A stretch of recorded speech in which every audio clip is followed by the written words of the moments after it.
Transmitiendo desde la Ciudad de México. Urus Radio, una estación para compartir.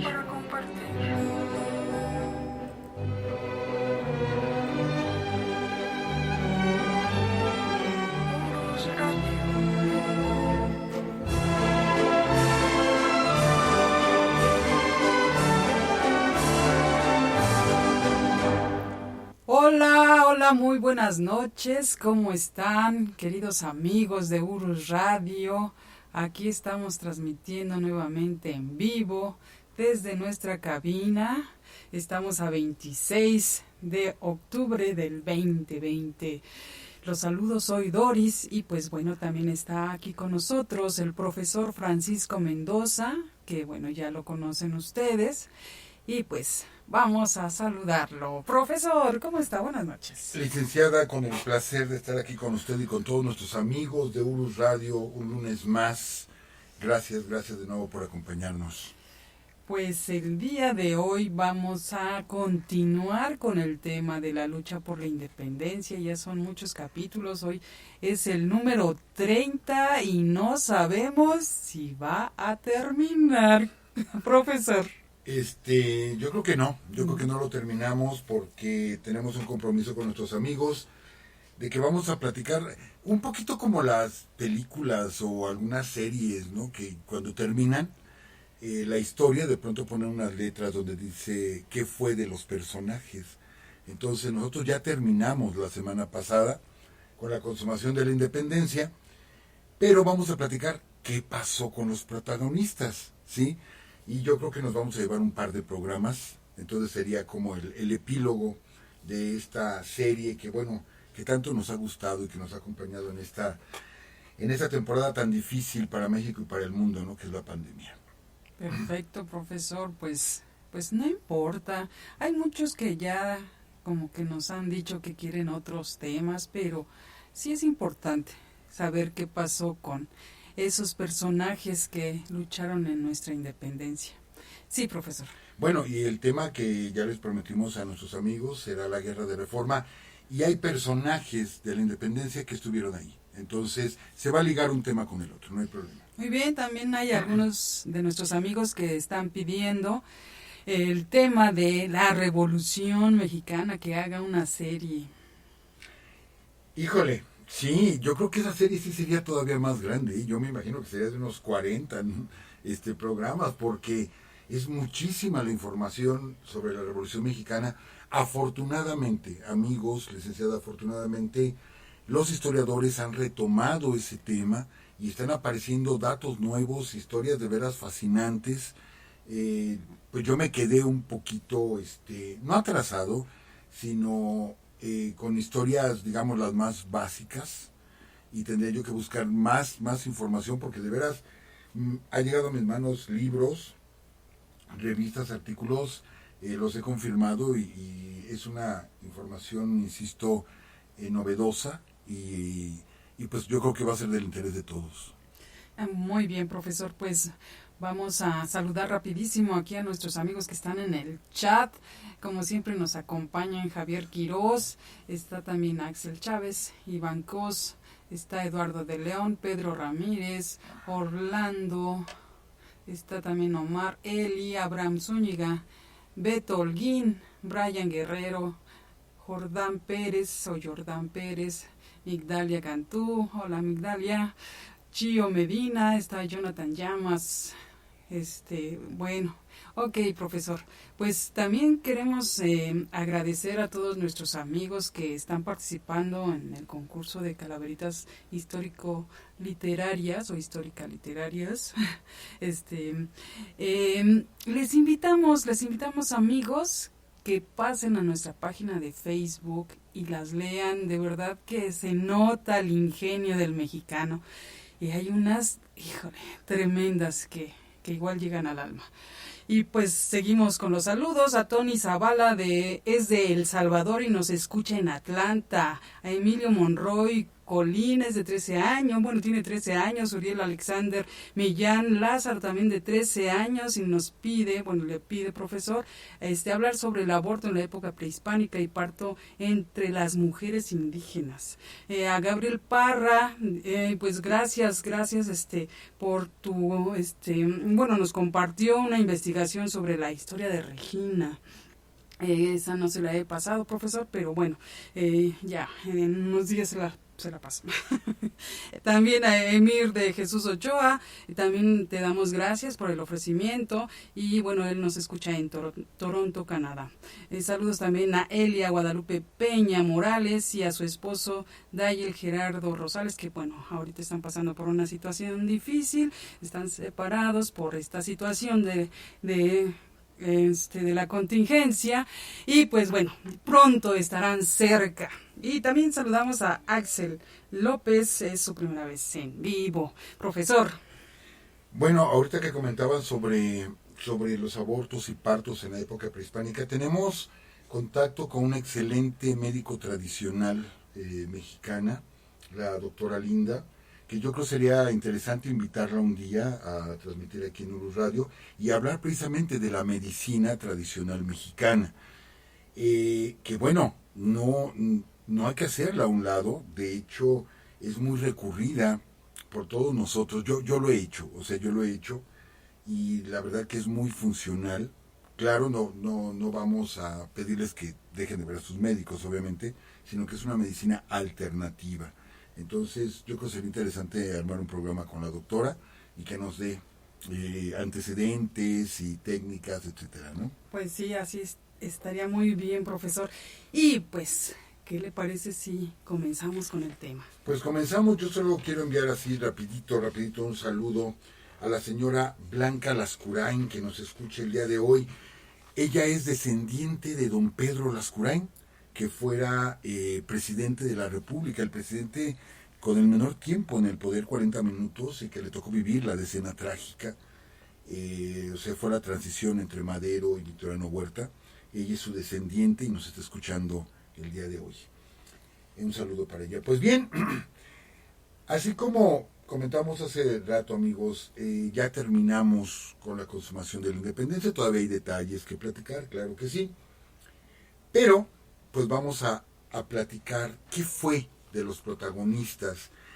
Para la próxima semana hablaremos de Iturbide, y vamos a hablar bastante de Agustín de Iturbide, porque no vamos a entrar en el debate o en la polémica, sino realmente los hechos que vivió Iturbide posterior a su abdicación al trono de México son de veras impresionantes, poco conocidos muchos datos de esos, de que Guadalupe Victoria fue el que lo llevó a Veracruz para que se embarcara y le da un regalo a Agustín de Iturbide y se lo niega Victoria, y Victoria le regala un pañuelo a Agustín de Iturbide y ese pañuelo lo acompañó hasta su muerte, un pañuelo de Guadalupe Victoria. Bueno, hay muchas historias fascinantes que bueno, platicaremos la próxima semana sobre Iturbide, sobre Guerrero, sobre Guadalupe Victoria. Pero bueno, ¿qué pasó con varios de los personajes? Josefa Ortiz de Domínguez. Platicamos que Josefa Ortiz de Domínguez, de pronto decimos, ella fue la que le avisó a Ignacio Pérez, se da el inicio de la lucha de Miguel Hidalgo y se nos pierde. En un programa hicimos mención de ella y dijimos, después hablaremos ya de su muerte. Ella nace en Morelia, ¿sí? Y muere aquí en la Ciudad de México. De hecho, existe su casa, la casa en la que murió la corregidora, está en la calle del Carmen, número 5, justo atrás de Palacio Nacional, ¿sí? Y platicábamos aquella anécdota, ¿se acuerdan? De que ella seguía haciendo tertulias y de pronto un día sale Guadalupe Victoria, que era pues el presidente de la República, ya no era Palacio Virreinal, era Palacio Nacional, y solamente era salir por la puerta de atrás y avanzar media calle y llegaba a la casa de la corregidora y se apersona el presidente de la República, ¿sí? En la casa de la corregidora y de don Miguel Domínguez, y está muy molesta por varias cosas que ha hecho Guadalupe Victoria, que no está de acuerdo, la corregidora, que ella siguió peleando, ayudando a los insurgentes, etcétera. Fue invitada a participar, ¿sí?, en la corte de Agustín de Iturbide, y muy diplomáticamente los mandó al diablo, la corregidora. Y bueno, es ocasión que la visita a Guadalupe Victoria, ¿sí?, se lo dijo en su propia casa y en su propia cara, que él no era bienvenido en esa casa. Y corre de su casa al presidente de la República. Esta era la estatura de la corregidora. Y pensamos que nada más se quedó allá en Querétaro. No, esa era la estatura de la corregidora. Una mujer aguerrida por completo, casada con sus convicciones, pidiendo, primero luchando por nuestra independencia y posterior porque se consolidara una república, ¿sí? Y bueno, ella fallece el 2 de marzo de 1829, esto es 8 años después de la consumación de la independencia, de una pleuresía. Entonces, bueno, vamos a ligarlo precisamente con don Miguel Domínguez, con su esposo, que ya lo comentábamos, ¿sí?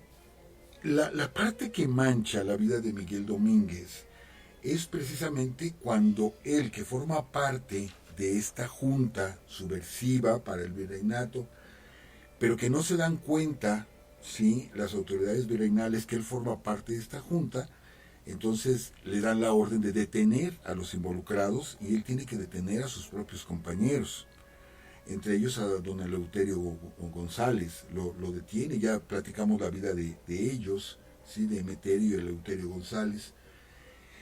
Y bueno, hay cierta consideración con él, lo comentamos en un programa, no lo decimos como mofa, de veras, no es mofa, es con todo nuestro respeto, pero el mismo virreinato le pedía a Miguel Domínguez que controlara a su esposa, porque la corregidora no la controlaba nadie, y don Miguel era como más tranquilo, como más diplomático, más pausado, y con una mujer como la que tenía, bueno, pues de hecho las críticas eran fuertes para don Miguel. Se vienen a vivir, acuérdense que ella es detenida aquí, ingresada en un convento, en el convento de Belén, y se viene don Miguel Domínguez a vivir a la Ciudad de México para estar cerca de su esposa. Él amaba por completo a su esposa. Y bueno, él muere el 22 de abril de 1830, muere justo un un mes después de la corregidora. Entonces, hay varias cosas que tenemos que comentar de ellos. Miren, don Miguel Domínguez fue presidente del Supremo Poder Ejecutivo. ¿Esto qué es? Que a la caída de Agustín de Iturbide se forma un poder ejecutivo para reorganizar, ¿sí?, la República, o bueno, para organizar, más bien dicho, organizar la República. Y él fue presidente varias veces de este Supremo Poder Ejecutivo, lo que podríamos decir que fue presidente de México. Claro, todavía no existía el título, todavía no estaba la Constitución del 24, no existía ese título, entonces no podemos decirlo tal cual, pero vamos, él sí ejerció la presidencia de este Supremo Poder Ejecutivo, por lo tanto, él llegó a regir los destinos, ¿sí?, de esta nueva república. Fíjense la importancia que tiene don Miguel Domínguez, y participa muy activamente en la elaboración de la Constitución de 1824. ¿Por qué subrayo esto, amigos? Vamos a tener que desglosar esta parte, ¿sí? Comentábamos la semana pasada que con Agustín de Iturbide se firma el Acta de Independencia del Imperio Mexicano.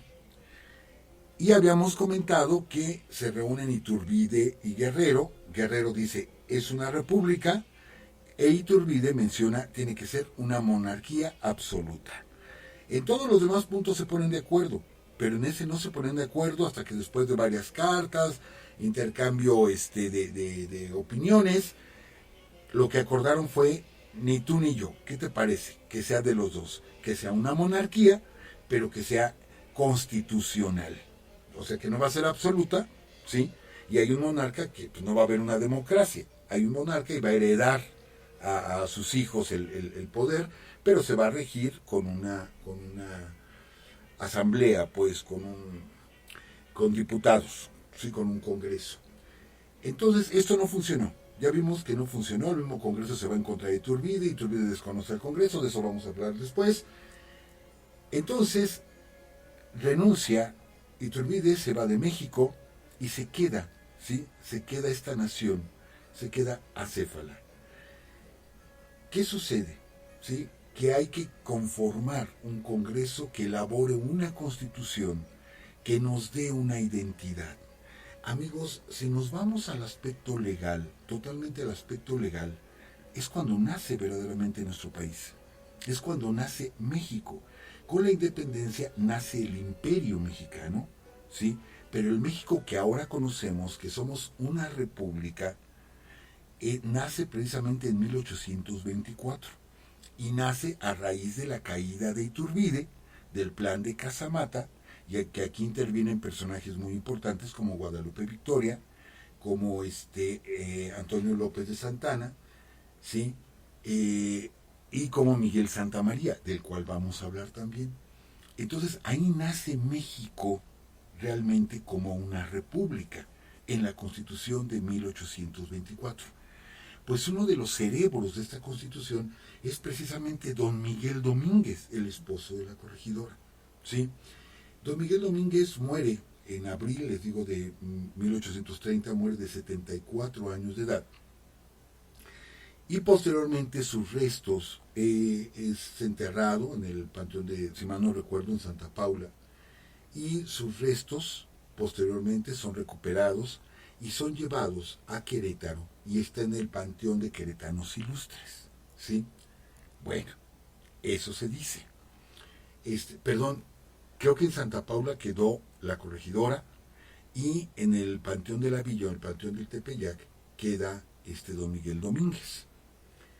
Entonces, cuando el Estado de Querétaro pide los restos de ambos para el panteón de queretanos ilustres, sacan los restos de la corregidora, los llevan. Cuando buscan los restos de don Miguel Domínguez, no se encuentran, ¿sí? Perdón, amigos que están en Querétaro, yo sé que si ustedes van a esta rotonda, van a ver ahí supuestamente la tumba, ¿sí? En una misma tumba están los dos restos, y ahí dice que están los restos de don Miguel Domínguez. No, amigos, no. Los restos que están ahí, junto con la corregidora, son de uno de sus hijos, ¿sí? No encontraron los restos de don Miguel Domínguez. Entonces deben de estar todavía en el Panteón de la Villa, en algún osario, no sé, por ahí deben de estar. Pero con quien descansan los restos de la corregidora son con los restos de uno de sus hijos, ¿sí? Aunque ahí en Querétaro diga en la placa que son los de Miguel Domínguez. Perdón, pero no podemos sostener un dato, esto lo podemos sostener, tenemos las fuentes, pero no es nada malo, pues a fin de cuentas es su hijo, ¿sí? Y entonces no es nada malo ni es nada criticable. Yo creo que igual se le está concediendo, aunque en esa tumba no estén sus restos, se le está concediendo un lugar de privilegio en nuestro querido y bellísimo estado de Querétaro. Bueno, yo siempre que digo bellísimo estado de tal, siempre tengo que pensar, ¿por qué nada más ese? No, todo nuestro país es bello, o sea, todo nuestro país ha tenido oportunidad de conocer varios lugares y de veras yo quedo extasiado de nuestro hermoso país. Pero bueno, ese fue el fin de don Miguel Domínguez, les digo, sus restos pues todavía no aparecen y no creo que haya alguna comisión que investigue, ¿sí? Quizá él hubiera querido quedar con su amada Josefa. Pero bueno, y hay otra historia, amigos, que tenemos que comentar. Recuerden que hay detractores. Los historiadores de ese tiempo estaban también muy divididos, ¿sí? Carlos María Bustamante, Lucas Alamán, estaban divididos, ¿sí? No lo podemos negar que hay cierta tendencia en sus escritos. Entonces se ha mencionado de que hubo por ahí un amorío entre José Ortiz de Domínguez y el capitán Ignacio Allende. Miren, así como platican que era Ignacio Allende, pues sí entiendo que muchas damas pudieran haber visto sumamente atractivo al capitán Allende si era capaz de controlar a un toro agarrándolo de los cuernos con la fuerza que tiene en el cuello un toro y poderlo tirar, que aparte era excelente jinete, que aparte era soltero, aunque tuvo hijos, pero tuvo amoríos.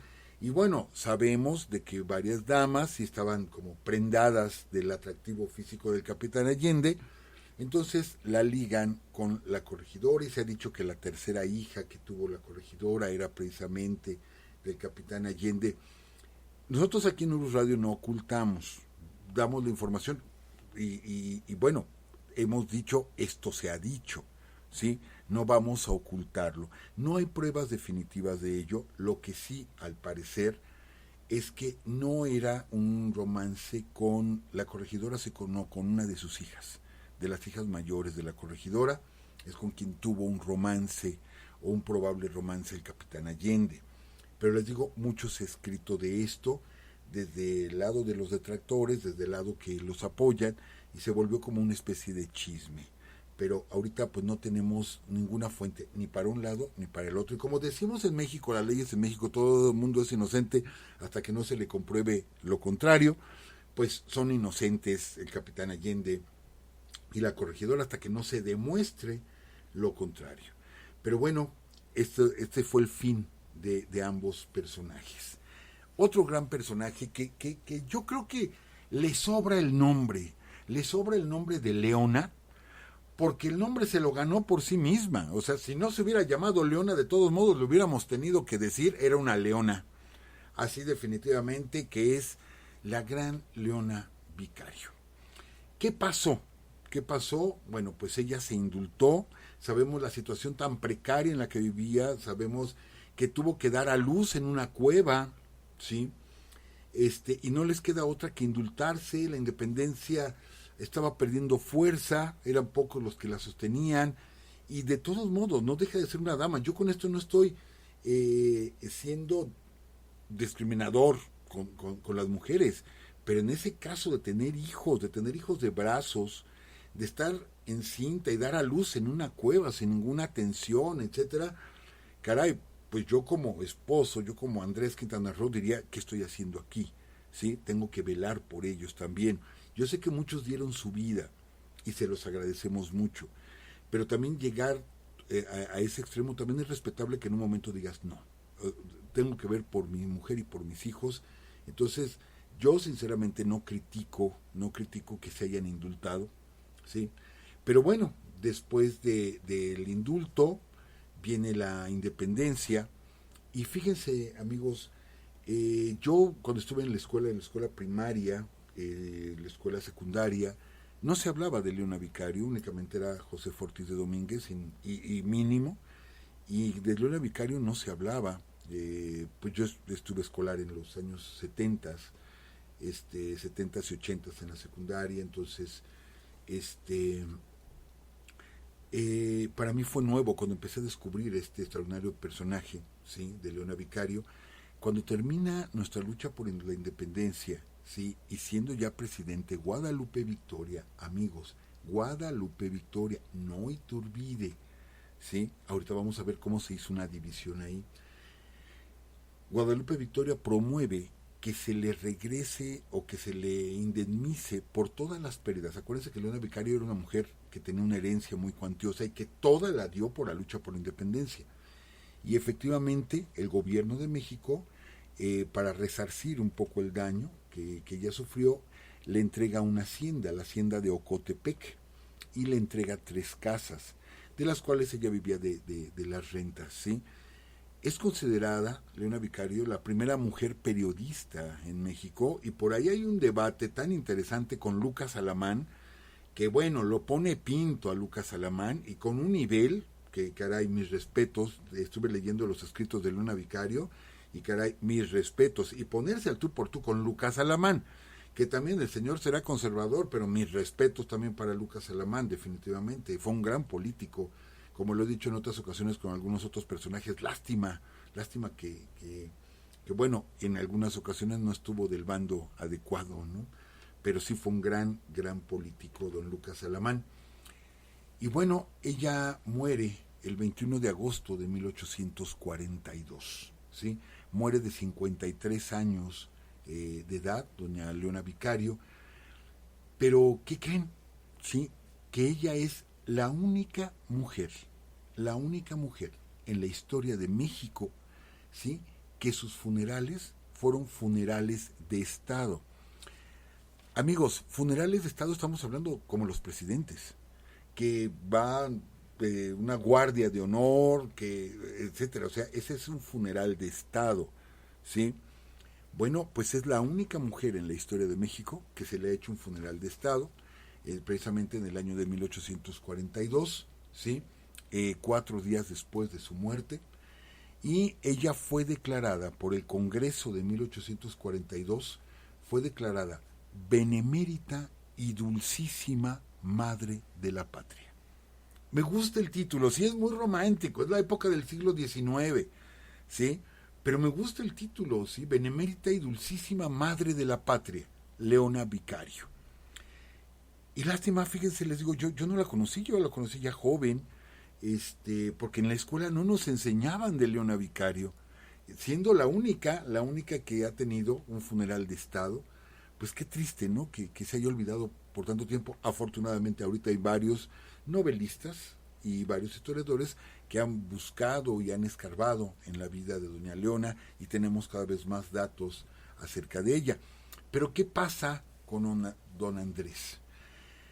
Don Andrés Quintana Roo, ¿sí?, eterno enamorado también de Leona, periodista, y que sabemos que pues al no permitírseles que se casaran, Andrés Quintana Roo se va a pelear al lado de Morelos. Posteriormente ya platicamos, ¿no?, lo que fue la fuga de Leona Vicario y cómo se casan y bueno, todo eso, ¿sí?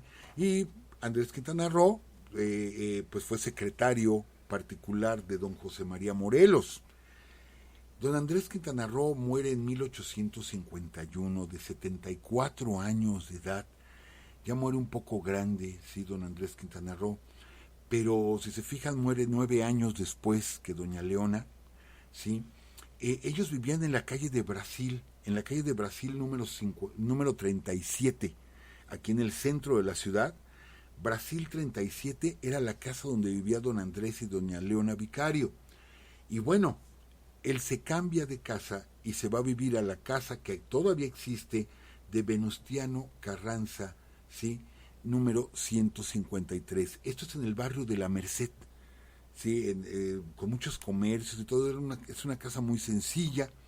Ahí es donde fallece precisamente don Andrés Quintana Roo, que bueno, él siguió como periodista escribiendo, se opuso a Anastasio Bustamante lo manda a encarcelar, Leona Vicario se pelea con Anastasio Bustamante. Bueno, todavía vivieron muchas cosas, ellos siguieron peleando, ellos eran gente que no se detuvo o que no se contuvo y que cuando veían una injusticia ellos seguían peleando. Así fueron el resto de sus días. Bueno, ahora platiquemos de otro personaje. Amigos, es que ¿qué podemos decir de Fray Servando Teresa de Mier? Bueno, es que es Fray Servando y sí, se le podrá criticar algunas cosas y que de pronto exageraba, ¿no? Cuando él dice que estuvo junto al Papa en tal fecha y pidiéndole que le retirara ciertos grados eclesiásticos. Y ese mismo día, a la misma hora, en otro documento dice que él estaba en Cádiz y bueno, inventaba muchas cosas y convenció a Mina y se lo trajo para acá, y cuando llegó Mina dice, pues ¿dónde está el Congreso? ¿Dónde está la Constitución? ¿Dónde está José María Morelos? Pues todo eso ya no estaba. Pero es un super personaje, Fray Servando Teresa de Mier. Y como comentábamos, amigos, Fray Servando, ¿sí?, que muere muere el 3 de diciembre de 1827 durante la presidencia de Guadalupe Victoria. De hecho, Guadalupe Victoria lo deja vivir en Palacio Nacional a Fray Servando Teresa de Mier. Ahí lo deja vivir, ahí tenía una habitación, ¿sí?, por órdenes del presidente. Y bueno, como les platicábamos, él ya se sentía mal, se sentía enfermo. 5 días antes de morir, bueno, él no sabía que iba a morir 5 días después, pero ya se sentía morir. Y de pronto redacta e imprime unas invitaciones para una reunión e invita invita a muchas personalidades a esa reunión en Palacio Nacional, entre ellos al presidente de la República y al vicepresidente, Nicolás Bravo. Están ahí presentes en esta tertulia, por así decirlo, en esta tertulia, donde Fray Servando se despide y les dice: señores, ya me voy a morir, ¿sí? Entonces, yo peleé por esto y peleé por aquello, y empezó a hablar y hablar y hablar y hablar Fray Servando, y se despide de todos, y efectivamente 5 días después muere Fray Servando. O sea que fue un gran personaje, fue protagonista, hasta para su muerte fue protagonista. Y ahí mismo en esa reunión, ¿sí?, llega un sacerdote, amigos, y le pone los santos óleos delante de todos. ¿Quién invita? O sea, ¿quién invita a una fiesta o una tertulia a los amigos, a los invitados? Vengan todos porque me van a poner los santos óleos porque ya me voy a morir. Solo Fray Servando. O sea, por eso les digo, es uno de los personajes que a mí me atrae bastante. Muere, ¿sí?, Fray Servando en diciembre de 1827 como dominico. Es enterrado en el convento de Santo Domingo, que actualmente es la Plaza de Santo Domingo, pero se abrió la calle de Brasil, ¿sí? Entonces, cuando se abre la calle de Brasil, cuando se tiran las construcciones para abrir la calle, resulta que encuentran varios cuerpos momificados, ¿sí? Estas momias son compradas por un circo. Eran momias de frailes y son compradas por un circo para exhibirlas como víctimas de la Santa Inquisición. Uh-huh. Pues hacer el show, hacer el espectáculo, ¿no? ¿Por qué? Porque pues si hemos visto esos cuerpos momificados, pues sí quedan contrahechos y sí se ven como que un poco horrendos, ¿sí? Recordemos nuestras momias de Guanajuato, ¿no? Nuestras queridas momias de Guanajuato. Contra las que peleó el santo, ¿no? Contra estas momias que siempre la típica escena, la dama joven, bonita, que va corriendo y la momia apenas se puede mover y siempre se tropieza y llega la momia y la agarra, ¿no? Pero aparece el santo Blue Demon y la derrota. Bueno, son todo un personaje las momias en México, y muchos lugares ostentan. Es que tenemos momias aquí, podemos ver las momias del Desierto de los Leones y momias de muchos lugares. Son cuerpos momificados, cuerpos que secaron por el tipo de espacio donde permanecieron, y así se encontraron 13 momias que fueron vendidas, ¿sí?, para un circo, sin darse cuenta de que una de estas momias era Fray Servando Teresa de Mier. Ajá. ¿Y qué pasó con estas momias? Bueno, hay 3 versiones, amigos. Una versión es que después de que se exhibieron en México, ¿sí?, estas momias salieron del país, una versión, y fueron a dar a Argentina. Y ahí se pierde la pista de estas momias, de este circo que compró las momias, se pierde la pista en Argentina. Otros historiadores han encontrado otra pista que dice que después esas momias se exhibieron en Bélgica, y que ya en Bélgica pues de pronto el circo quebró, ya no tenían cómo moverse, y ahí se pierden las momias, quizás se destruyeron, se enterraron, alguna fosa común, o las compró algún coleccionista, y se perdió la momia de Fray Servando.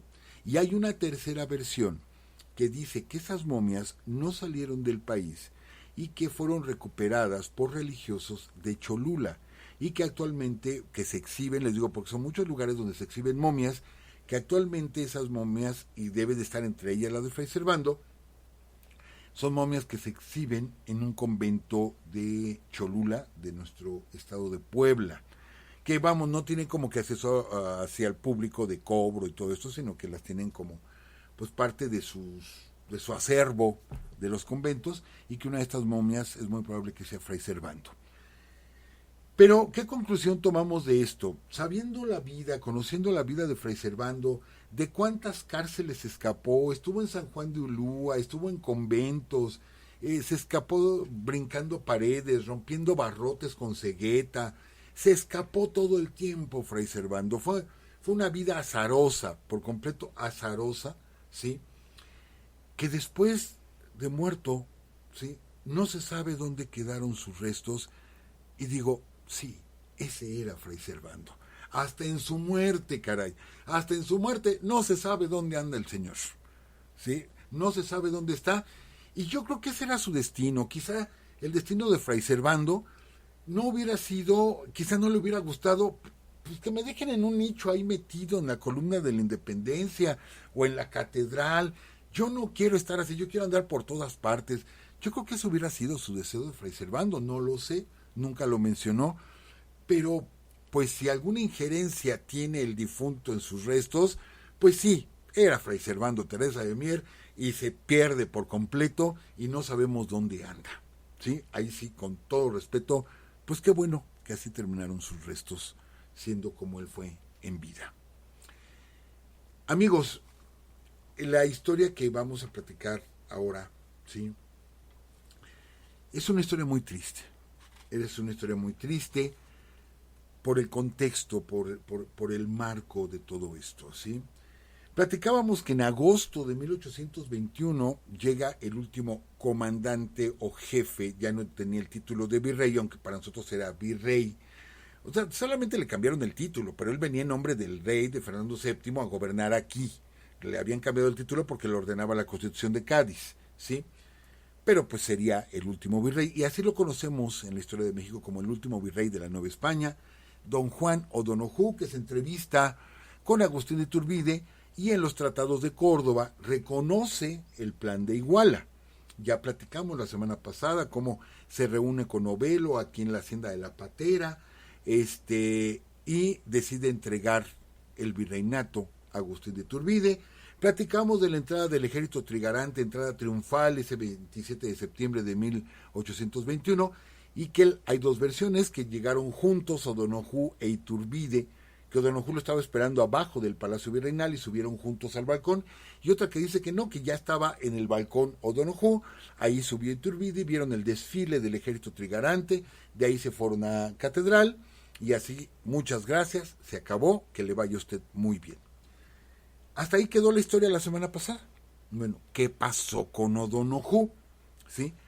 Pues resulta que él no tenía ninguna autoridad, eso es cierto, él no tenía ninguna autoridad para ceder el virreinato. Él estaba en representación del rey, y esto tendría que haberlo decidido el rey, ¿sí? Las cortes allá en España. Bueno, ya estaba la Constitución de Cádiz, en este caso el Congreso tendría que haberlo decidido allá en España. O'Donojú actúa por cuenta propia. Los españoles están saliendo. Acuérdense que todavía había un importante número de soldados del ejército español y no había tantos barcos para llevarlos, pues, y estaban saliendo, etcétera.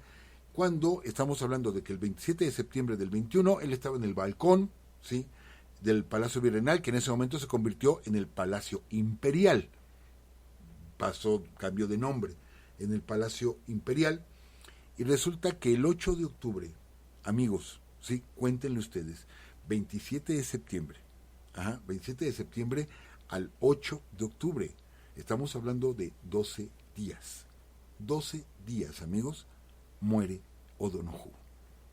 En 12 días después muere O'Donojú, también de una pleuresía, dicen los médicos, aunque Carlos María Bustamante, por eso les digo, hay mucho manejo también en los historiadores, lo tenemos que reconocer, Carlos María Bustamante, que no podía ni ver en pintura a Agustín de Iturbide, él afirma en sus escritos que fue envenenado don Juan O'Donojú por órdenes de Iturbide, ¿sí?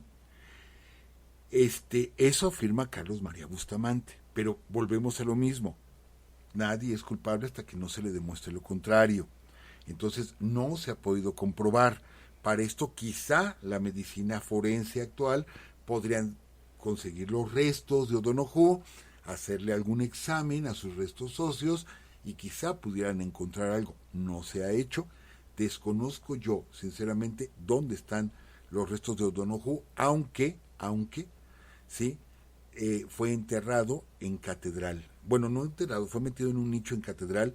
Yo he tenido la oportunidad de estar abajo en la cripta de los arzobispos, pero bueno, ahí están los arzobispos. No sé en qué parte de Catedral pudo haber estado. Yo no conozco la tumba de O'Donojú, pero bueno, sería interesante si algún médico forense por órdenes del gobierno se hiciera la investigación para saber si es cierto lo que decía Bustamante, de que murió envenenado, ¿no? Pero mientras no se compruebe, Iturbide es inocente de esto, ¿sí? Hasta que no se compruebe, y sabiendo que Bustamante pues era enemigo de Iturbide, ¿sí? Pero bueno, resulta que O'Donoghue, amigos, no llegó solo, llegó con su esposa, la señora Josefa Sánchez Barriga. ¿Qué sucede entonces, amigos? Y les digo, esto es lo triste de la historia. Independientemente de que ellos representaban a la monarquía española, independientemente de eso, pues es una historia triste porque es un ser humano. Y ella podríamos decir que fue la última virreina de México, bueno, de la Nueva España, la última virreina. Ella, cuando muere O'Donoghue, está Iturbide, todavía viene lo de Pío Marcha y cómo mueve a las tropas y nombran emperador a Iturbide y todo esto. Pero Iturbide se entiende que queda agradecido, ¿sí?, con O'Donoghue, pero muere 12 días después y le da una pensión de por vida a la viuda, a Josefa Sánchez Barriga, le da una pensión de por vida y se le asigna una casa en renta en la calle de Tacuba, número 65. Si pasamos por la calle de Tacuba, que aprovecho, amigos, el próximo miércoles nos invitó Palacio de Minería y nos invita a la UNAM a dar una plática, va a ser por Facebook Live, a las 7:30 de la tarde, este miércoles, y vamos a hablar de la historia de la calle de Tacuba, y vamos a platicar esta misma historia ahí, ¿sí? ¿Cómo se dice ahora? Espolear, ¿verdad? Creo que estoy espoleando Spoiler, creo que estoy adelantando la historia, pero bueno, estamos con nuestros amigos de Urus Radio. Yo quiero que conozcan esta historia, porque si van a Tacuba de 65 no se ve nada, ¿sí? No se ve nada. Es una casa antigua, de cantera. Bueno, pues ahí vivió Josefa Sánchez Barriga, la última virreina de la Nueva España, pero ella recibía esta pensión de 1,000 pesos mensuales, ¿sí?, por orden de Iturbide. Pero Iturbide no dura en el poder. Entonces sale Iturbide, se viene la revuelta en México. De esto vamos a platicar la semana que entra. Hubo muchas revueltas después de la salida de Iturbide, ¿sí? De aquí hubo muchas revueltas, hubo muchos imperialistas que estaban pidiendo el regreso de Iturbide y empezamos a entrar en pugna aquí, que se olvidan por completo, ¿sí?, de la señora Josefa Sánchez. Se olvidan por completo.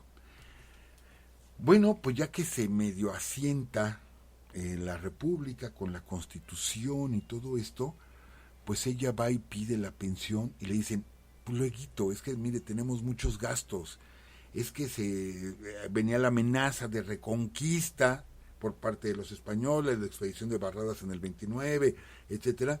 Había que armar un ejército, había que defender nuestra independencia, y nadie se acuerda de la virreina. Entonces, la virreina tiene que empezar a vender sus joyas, su ropa. Deja la casa de Tacuba 65, ¿sí? Renta otro lugar, pero pues paga 1 o 2 rentas y después empieza a deber el dinero. Y sigue debiendo y va cambiando de casa, cada vez casas más sencillas, más modestas, ¿sí? En una ocasión, viviendo en una de estas casas sencillas en el 38, amigos, en 1838, ¿sí? O sea, ¿cuántos años después se entera don Mariano Michelena? Don Mariano Michelena, ¿se acuerdan de esta conjura de Valladolid de 1808? Ahorita vamos a platicar de don Mariano Michelena.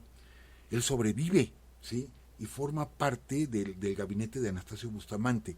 Se entera de que anda en las calles doña Josefa Sánchez, la última virreina, y él decide enviarle 6 pesos.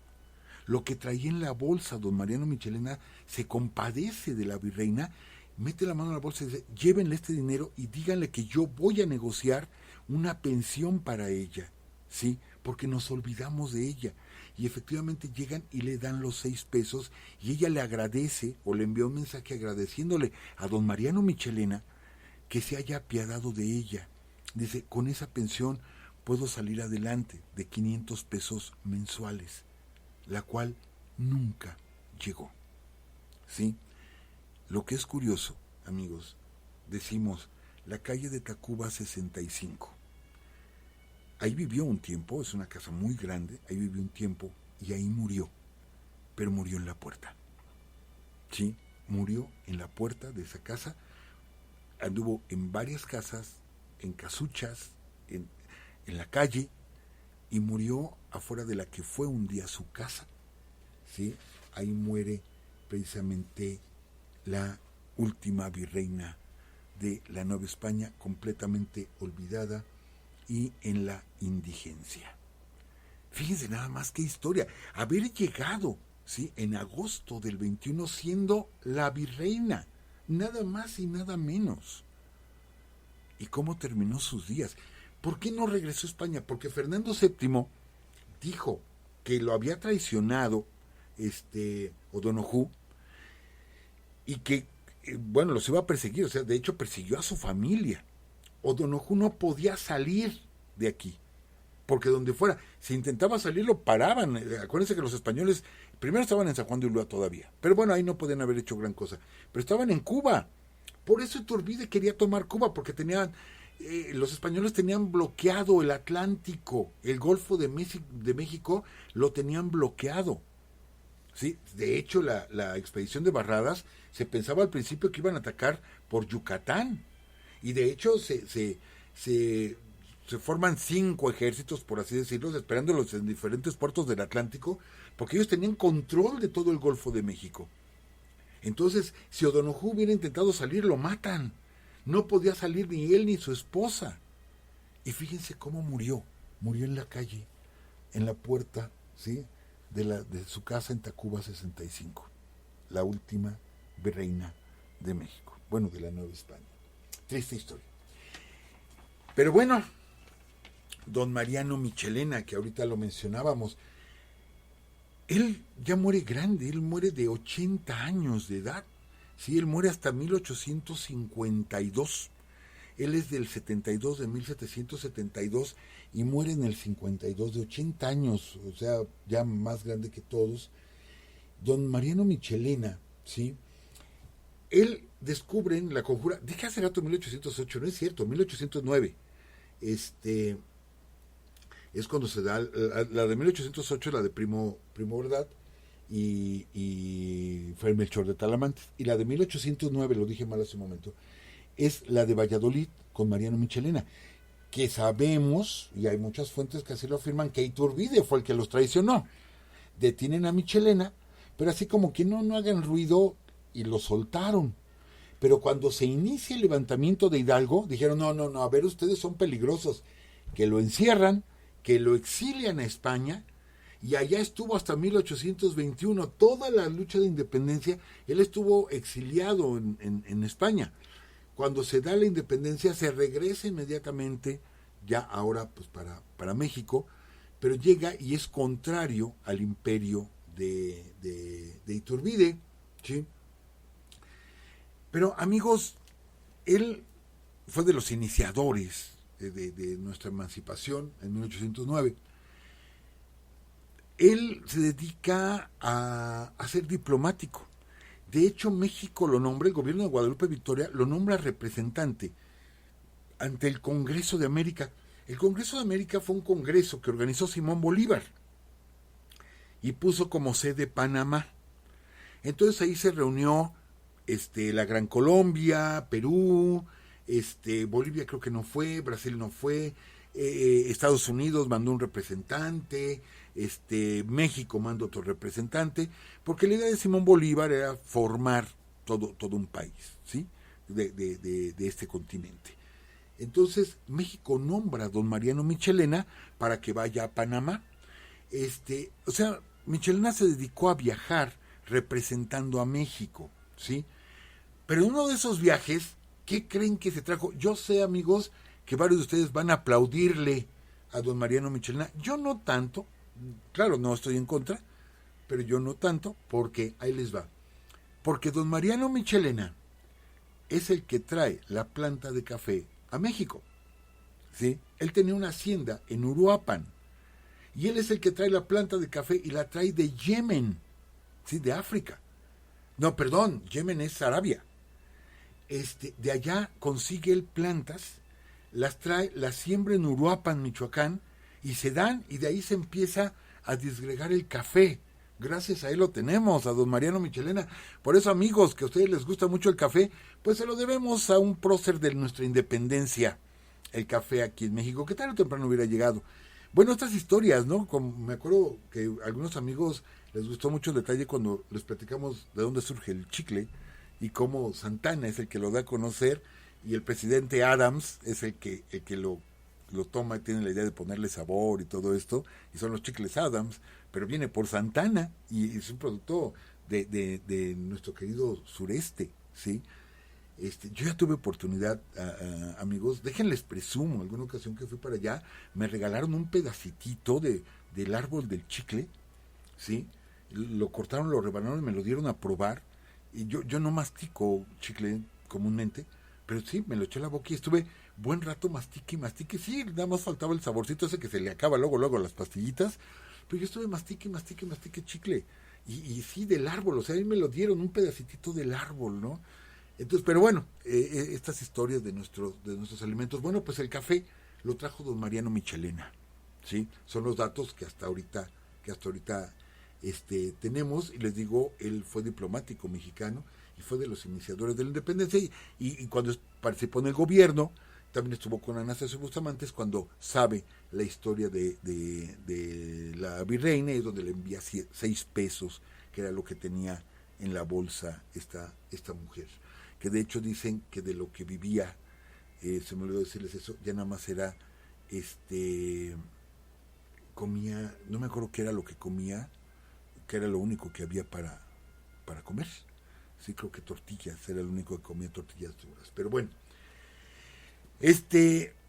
ay, amigos, ya se nos fue el tiempo. De veras no había visto yo el reloj, ya se nos fue el tiempo. Yo quería platicarles, bueno, sí alcanzo a platicarles, ¿verdad, licenciado, todavía? Sí, profesor. Manuel Mier y Terán. ¿Qué pasó con Manuel Mier y Terán? Híjole, qué historia con este hombre. Ya les platicamos que él tenía pugna desde la escuela, desde que se conoce, sí, con Guadalupe Victoria, que Guadalupe Victoria era becado porque venía de una familia criolla, pero no tan rica, y Manuel Mier y Terán viene de una familia rica, se conocen, son rivales en la escuela, y posteriormente Mier y Terán se va a pelear del lado de Morelos, y al poco tiempo llega ahí Guadalupe Victoria, bueno, Manuel Fernández Félix, llega ahí y se caen mal, porque desde la escuela se conocían y se caen mal, ¿sí? Que yo como psicólogo les digo, realmente se adoraban este par de amigos, no estoy diciéndolo de otra forma, sino realmente se caían bien, como psicólogo se los digo, y bueno, lo reflejaban con esta antipatía. Recordemos esa anécdota de que se cambia el nombre, Manuel Fernández Félix, por Guadalupe Victoria, y que dice Manuel Mier y Terán, pues yo me quiero llamar Américo Triunfo, ¿sí? Y Morelos le da risa y dice, no, ¿qué te pasa? O sea, eso ya es broma, es choteo, ¿no? Pero posteriormente, cuando muere Morelos, él se quiere hacer cargo. Fíjense, sobresale más Guadalupe Victoria en la batalla de Oaxaca, y él se quiere hacer cargo del Congreso de Chilpancingo, que fue el que realizó la Constitución de Apatzingán, y destituye al Congreso para él quedarse como jefe en lugar de Morelos, y nadie lo toma en cuenta, y se queda aislado por completo Manuel Mier y Terán. Se queda aislado, sigue en pugna con Guadalupe Victoria. Acuérdense que no se apoyaban uno al otro, y uno sabía que iban a atacar al otro y no hacían nada, traían pleito entre los dos. Se consuma la independencia, Manuel Mier y Terán se indulta, Guadalupe Victoria, él se mete en la sierra. Acuérdense que una de las condiciones que puso Guadalupe Victoria para que hubiera un emperador en México, dice, que no se haya indultado. Pues esto era dirigido directamente a Manuel Mier y Terán. Pero cuando es presidente Guadalupe Victoria, lo pone como el ministro de guerra. O sea, quedó a las órdenes de Victoria. Imagínense el coraje, el berrinche, ¿sí? Y renuncia, al poco tiempo renuncia. Pero bueno, se le envía una comisión para marcar la frontera entre México y Estados Unidos. se va mejor para el norte, a toda la zona de Texas, y para ver cómo se estaban moviendo los americanos por allá. Y de pronto, con Guerrero se viene Barradas. Entonces designan a Antonio López de Santana, lo designan, ¿sí?, como comandante, y Antonio López de Santana pone como segundo, ¿sí?, a Manuel Mier y Terán. Luchan contra Barradas, que fueron varias peleas, de julio a septiembre de 1829, y derrotan a Barradas y este intento de recuperar la colonia por parte de los españoles, pero todo el mérito se lo lleva Santana, todo el mérito, y se olvidan de Manuel Mier y Terán, que era el segundo y que enfrenta varias batallas. O sea, perdón que lo diga, pero siempre va en segundo lugar, en todas partes va en segundo lugar, ¿sí? Bueno, pues en 1832 lucha por la presidencia de la República. Lucha por la presidencia de la República y resulta que gana la presidencia de la República, pero no le reconocen el triunfo. Santana interviene y desconocen el triunfo, ¿sí?, el triunfo de Manuel Mier y Terán, lo desconocen. Perdón, en 1830, para que entrara en lugar de Guerrero, que había muerto, no le reconocen el triunfo y se va Mier y Terán y arma un levantamiento en contra del gobierno en 1832 y pierde. Él había ganado en Tampico, pues pierde en Tampico, se queda sin gente, se queda sin hombres, eternamente fue el segundo lugar y resulta que se va a Padilla, Tamaulipas. Amigos, ¿les suena ese nombre? Padilla, Tamaulipas. Pues llega a la casa donde pasó sus últimas horas, Agustín de Iturbide, ¿sí? Saca su espada, Manuel Mier y Terán, se la pone frente al corazón y se hace lo que serían los japoneses el harakiri, se entierra su propia espada en el corazón. Don Manuel Mier y Terán se suicida en el mismo lugar donde pasó las últimas horas Agustín de Iturbide. Así fue como murió don Manuel Mier y Terán. Y bueno, la ironía, sus restos están en el poblado de Matamoros, en Tamaulipas, en la Plaza Matamoros, debajo del monumento a Matamoros. O sea, ni siquiera tiene su propio monumento. Está en Matamoros, en la Plaza Matamoros, debajo del monumento de Matamoros. Pobre Manuel Mier y Terán, muere de depresión don Manuel Mier y Terán en 1832. Ya me acabé el tiempo. La semana que entra vamos a seguir platicando de qué pasó con más de estos personajes de nuestra independencia. Licenciada, amigos. Muchas gracias, profesor. Sí, son muchas historias, profesor, que desconocemos. Después de la consumación no sabemos, ¿no? Muchos. Por ejemplo, yo recuerdo de Josefa Ortiz de Domínguez que sus hijas se casaron con realistas. Son contrastes, ¿no? Entonces, así como que, bueno, es lo que yo sé. Y de Leona Vicario también hay muchas cosas. Por ejemplo, ella salía a su balcón y gritaba: ¡vivan mis hermanos los insurgentes! Sí, era retadora. Sí, muy retadora. Y aparte, este año fue declarado por el Congreso de los Estados Unidos, pues bueno, mexicanos, decreta el 2020 como año de doña Leona Vicario, benemérita madre de la patria. Caray, qué honor, sí. Bien merecido. Claro, y otra cosa, profesor, creo, si mal no recuerdo, bueno, por ahí leí que Santa Ana rentó en la casa de Leona Vicario, en la planta baja, y también formó, bueno, ya como presidente, formó parte de la Guardia de Honor de los funerales de Vicario. Pero pues bueno, amigos, nos vamos. El miércoles los esperamos entonces, ya sea en nuestra página o en la página del Palacio de Minería a las 7:30. Que estén muy bien, cuídense mucho y por acá los esperamos. Hasta luego, amigos. Ay, vámonos. Esta fue una transmisión más de Urus Radio. Los esperamos el próximo lunes a las 10 de la noche.